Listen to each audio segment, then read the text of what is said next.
गजवदना गौरी नंदन गजवदना गौरी नंदन लंबोदर शिव शंभो नंदन लंबोदर शिव शंभो नंदन जय जय जय गणनायक जय जय विघ्नविनाशक जय जय जय गणनायक जय जय विघ्नविनाशक गजपति गणविनंदन गजवदना गौरी नंदन लंबोदर शिव शंभो नंदन लंबोदर शिव शंभो नंदन जय जय जय गणनायक जय जय विघ्नविनाशक जय जय जय गणनायक जय जय विघ्नविनाशक बोलते प्रेम से गणेश भगवान की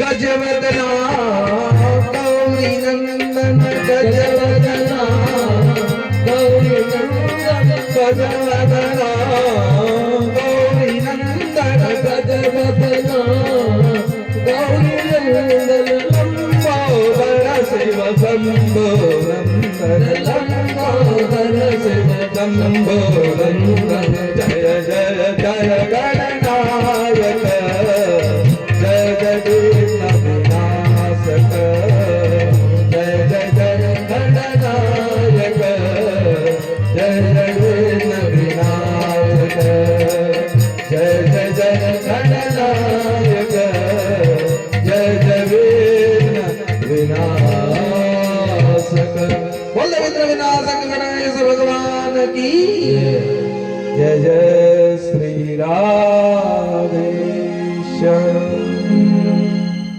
यदा मृधे कौरवसृज्यण विरस्यतं मृकोदर विमर्दति धृतराष्ट्रपुत्रे। कहते हैं गणेश जी का आह्वान हुआ, गणेश जी आए। गणेश जी ने कहा कि आप जब तक बोलते रहेंगे हम लिखते रहेंगे, और आप चुप हो जाएंगे, रुक जाएंगे तो हम भी लिखना बंद कर देंगे। व्यास जी ने सोचा कि हम कब तक बोलते रहेंगे कंटिन्यू। व्यास जी ने भी शर्त रख दी कि तुम वही लिखना जो समझ में आए, यदि समझ में नहीं आए तो नहीं लिखना, रुक जाना। तो व्यास जी बोलते और बोलते बोलते 100 श्लोक के बाद 200 के बाद एक ऐसा कूट श्लोक बोल देते जिसको समझने में गणेश जी को समय लग जाता, और तब तक व्यास जी अपने नित्य क्रिया कर्म करके आ जाते। इसी तरह से व्यास जी सरस्वती नदी के तट पर, ये कहाँ है, कल बोल रहे थे ना बद्रीनाथ। बद्रीनाथ आप जाएंगे, उसी से आगे मना गांव, भारत का अंतिम छोर, उसके आगे तिब्बत शुरू हो जाती है, चाइना का बॉर्डर आ जाता है। तो वहीं पर जो है व्यास जी बैठ करके ये श्रीमद् भागवत कथा की रचना, और जब लिख रहे थे ना तो सरस्वती नदी कलकल छल छल होकर के बह रही थी शोरगुल करते हुए। तब जाकर के गणेश जी ने कहा कि इतना शोर हो रहा है, ये जो आवाज आ रही है तो इसमें हम लिखें कैसे? और लिखने के लिए आपको या तो सरस्वती नदी को शांत रहने के लिए कहना होगा, और नहीं तो हमसे ही नहीं होगा। तब व्यास जी ने कहा है सरस्वती हमें बहुत महत्वपूर्ण कार्य करना है, इसलिए शांत हो जा, और नहीं तो फिर विलुप्त हो जाएगी, इसलिए शांत होकर के बह। उसी व्यास गुफा के बगल से सरस्वती नदी बहती है, और आज भी कोई आवाज नहीं है, बिल्कुल शांत है। भगवान नहीं है जो कहते हो ना, तो कुछ कुछ जगह जाओ और इसका दर्शन करो। कहते हैं ना तीर्थ जाने से क्या होता है, चक्र तीर्थ जाओ, वहां भी आपको जल घूमता हुआ नजर आएगा। आज भी कई ऐसे नीम के पेड़ हैं, शिरडी में तो है ही, और भी कई जगह हैं जहाँ का पत्ती खाओ तो नीम का पेड़ का पत्ती कड़वा नहीं मीठा लगता है। उसी तरह से आप यदि वृंदावन के रमन रेती चले जाओ, 21 फरवरी को चल रहे हैं, जिनको चलना हो संपर्क कर लीजिएगा, रामदेव बाबा से, हमसे भी कर सकते हैं। तो वहां पर रमन रेती में आप एक बार बालू पर लेट करके देखिए। जब आप बालू पर लेटेंगे तो आपको लगेगा कि एनर्जी आ गया, आप रोकना चाहें। हम भी इस सब बात को नहीं मानते थे, ये तो रामदेव बाबा और लोगों के कहने पर गए, प्रैक्टिकल करके देखे तब माने। और अब जब भी जाते हैं तो वहां पर लोगों से प्रैक्टिकल करवाते हैं कि तू बड़ा भगवान को नहीं मानता, मत मान, पर एक बार लेट, और लेटने के बाद वो भगवान का भक्त होकर के वापस आता, अपने आप मोमेंटम हो जाता है, जब तक उसको न रोके, और रोकने के बाद ही वो रुकता है। ऐसे ही आप जब बद्रीनाथ जाएंगे, उसके आगे जाएंगे, सम्यक प्राग गुफा, वेद उसको व्यास गुफा कहते हैं, जहाँ पर भागवत शास्त्र की रचना हुई, वहाँ सरस्वती नदी की एकदम बिल्कुल आवाज नहीं है। और उसी से आप थोड़ा सा आधा किलोमीटर जैसे नीचे जाएंगे, वहाँ फिर आवाज करने लगती है। बताओ ये चमत्कार है कि नहीं? जहाँ गुफा है वहाँ कोई आवाज नहीं, सरस्वती नदी शांत होकर के बह रही है, और उसके आगे फिर शोरगुल है, और उससे उधर भी शोरगुल है, और वहां पर कोई शब्द नहीं है। ऐसे भी आज में तीर्थों में बहुत से चमत्कार हैं, पर हम ये नहीं कहते कि आप चमत्कार को नमस्कार करिए, पर कुछ तो है, इतना तो जरूर है। बस उस कुछ को मान करके जरूर कोई सत्ता है, कोई ऊर्जा है, और वो ऊर्जा नष्ट नहीं होती, वो कहीं न कहीं अपनी चमत्कार दिखाती है। पर अपना कर्म करते रहना है, चमत्कार में भी नहीं फंसना है। तो कभी कभी आपको मौका मिले, समय मिले, भगवान ने आपको धन दिया हो, तो धन धन करते करते कहीं निधन न हो जाए, तो उससे अच्छा निधन के पहले भी कहीं कहीं घूम लिया करो। सैर कर दुनिया की गाफिल, जिंदगानी फिर कहाँ, और जिंदगानी घर बच रही तो नौजवानी फिर कहाँ। फिर ये जवानी नहीं है। कई लोग कहते हैं बूढ़ा होंगे, अरे अभी तो माई बाप जिंदा है, जिसको नहीं जाना ना 1000 बहाना, अरे माई बाप अभी रहते, हम थोड़ी तीर्थ जाएंगे, अभी नहीं जाएंगे। कई लोग कहते हैं, हम ही नहीं कहते, देखो अभी इसको दूसरे तरह से मैं, कई लोग हमको जानते हैं कि हम तीर्थ करवाते हैं, जाते हैं, करवाते हैं, क्या करें, कोई कथा नहीं करवाता तो चलो तीर्थ ही सही, भाई कुछ भी करवा लो हमसे, हम तो करने के लिए तैयार है, चाहे जैसे भी हो, बैठे से बिगाड़ी भी करवा लो, वो भी तैयार हो जाते हैं। तो ऐसा कुछ नहीं है, बस सैर करते हैं, हमको भी आनंद आ जाता है। आम काम गुठली का दाम, बंगला में कहते हैं रौथ देखा अरे केला कोला बिक्री करो, माने रथ देखा होगे और कोला बिक्री करा होगा, माने रथ मेला में जाएंगे, मेला भी घूम लेते हैं और केला भी बेच लेते हैं, तो वैसे ही घूम भी लेते हैं और कुछ हाथ में पैसा भी आ जाता है, बिना पैसा का थोड़ी कोई जाता है, तो पैसा कुछ न कुछ आ जाता है। लोग जब खुश होते हैं तो कोई 200-500 देता है और घूम भी लेते हैं, तो इससे और अच्छा। तो कहने का मतलब है जो भी करना जवानी नहीं कर लो, चाहे भक्ति करना हो, घूमना हो या पैसा कमाना, जो भी करना है इसी में बुढ़ापा में फिर तो रोने का ही लिए बचेगा और कुछ नहीं। इसलिए सैर कर दुनिया की गाफिल, जिंदगानी फिर कहाँ, और जिंदगानी अगर बच रही तो नौजवानी फिर कहाँ। इसलिए जो कुछ करना है समय रहते ही कर लो, फिर पता नहीं क्या हो जाए। इसलिए इधर जब सरस्वती नदी शांत हो गई, 18,000 श्लोक, 12 स्कंद, 330 अध्याय वाला ये भागवत शास्त्र पूरा हुआ, तो उसका 2 श्लोक कि व्यास जी ने सोचा प्रचार कैसे हो, प्रसार कौन करेगा, तो अपने शिष्यों को रटा करके सुनाया। तब सुखदेव जी महाराज के कान में वो श्लोक पड़ा। वो श्लोक क्या था? बरहा पीडम नटवर वपुः कर्णयो भी कर्णिकारकम् बिभ्रदवास कनक कपीशम वैजयन्ति चमालम वृंदाय वेणु अधर सुधया सुरयन गोप वृंदय वृंदाय स्वपद रमण प्रवासित गीत कृति।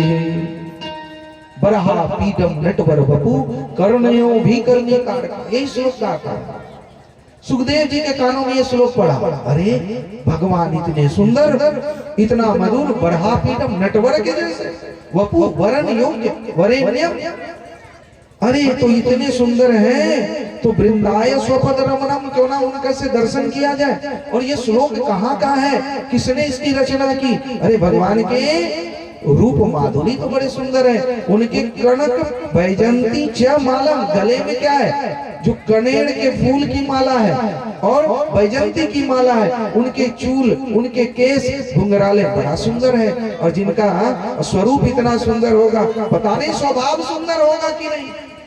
ये जब सोचने लगे तभी दूसरा श्लोक व्यास जी के शिष्यों ने कहा, अहोपकीयम स्तनकालकूटम जिंगासयोपदया शात्री लेभे गतिं धात्युचितं ततोप्यज्ञ दयालुं शरणं व्रज।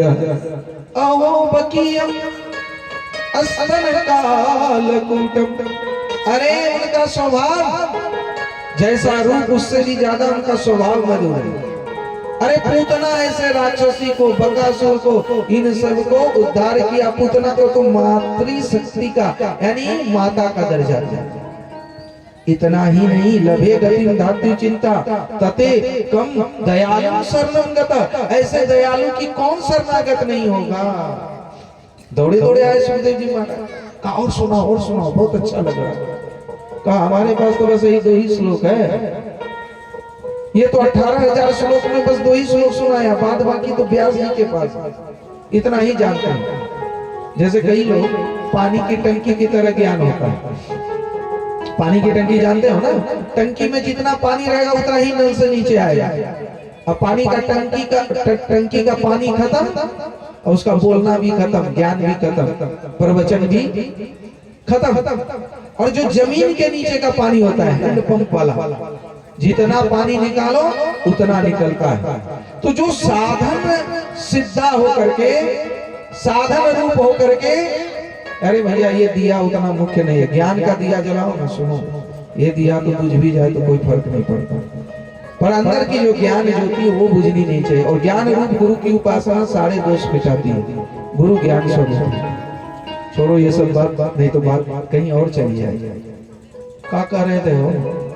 बोले प्रेम से वृंदावन बिहारी लाल की। हाँ, पानी टंकी का और एक जमीन का। तो ज्ञान भी वैसा होता है, एक रटा रटा है। एक जगह पानीपत में हम कथा करते हैं, वहां पर जो है सुभाष नगर है, परमहंस कुटिया। तो वहां का एक आदमी ना जितना बोलते थे वो भी मैंने लिखता था, नोट करता था। तो हमने कहा कि क्यों नोट कर रहे हैं, क्या बात है? अरे हमारा रिकॉर्डिंग हो रहा है, श्यामा गोपाल यूट्यूब चैनल, वहीं सुन लेना। कहा कि नहीं, हमको भी कथा करना है, बड़ी पैसा कथा था, तो ये हम जो है ना नोट करते हैं। तो हमने कहा इससे क्या होगा, इससे तो आप परमात्मा का स्वरूप समझ नहीं पाएंगे और कुछ नहीं, बस बोलने के लिए बोल लेंगे, वो बात अलग है। और आज भी देखो बहुत होता चना घना बज रहा है, साधना जीवन की है नहीं। उनसे पूछेंगे आप कितना साल तक साधना किए, क्या तपस्या किए, बस भागवत की कहानी कौन नहीं बोल सकता। हम भी बोलोगे, इससे अच्छा बोलोगे, ऐसी बात नहीं है। पर जो साधन ना करके जीवन में उसको चख करके, उसके स्वाद को चख करके बोला जाता है, उसका अनुभूति ही कुछ और होता है। और वो ज्ञान कभी समाप्त नहीं होता।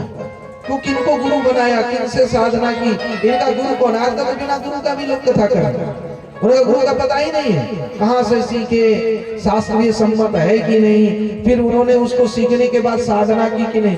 आजकल तो भीड़ बड़ी, बाल गोपाल, कोई बच्चे को व्यासपीठ पे बता दे, कोई छोटा कथा करने लगे, अरे बच्चे कथा करे छे, हम ही नहीं कहते कि उनकी कथा मत सुनो, सब कुछ करो, पर कहानी तो आजकल छोटे बच्चे भी इंग्लिश में कितने फर्राटेदार बोलते हैं। ये टुनटुन और मनोज का कोचिंग का बच्चा क्या हमसे कम अंग्रेजी बोलता है क्या? और ये लोग भी कम है क्या? ये लोग तो नौकरी भी करेगा और एक दिन का तो कहीं आज एक कोई भी नौकरी 40,000 से नीचे का तो होगा नहीं, तो एक दिन का कितना हुआ कैलकुलेट कर लो। और हमारा तो एक दिन में उतना आता भी नहीं। पर कई लोग बोलते नहीं, बाप रे बाबा का तो बहुत पैसा चढ़ गया, बहुत पैसा, ऐसा टकिया अटोट नहीं लो, खाली 50 है। तो इस हिसाब से कुछ भी नहीं है महाराज, नहीं तो लोग नौकरी के लिए क्यों भागता है? बाबा ही नहीं बन जाता सर, हम तो कहते हैं बन जाओ बाबा। अच्छा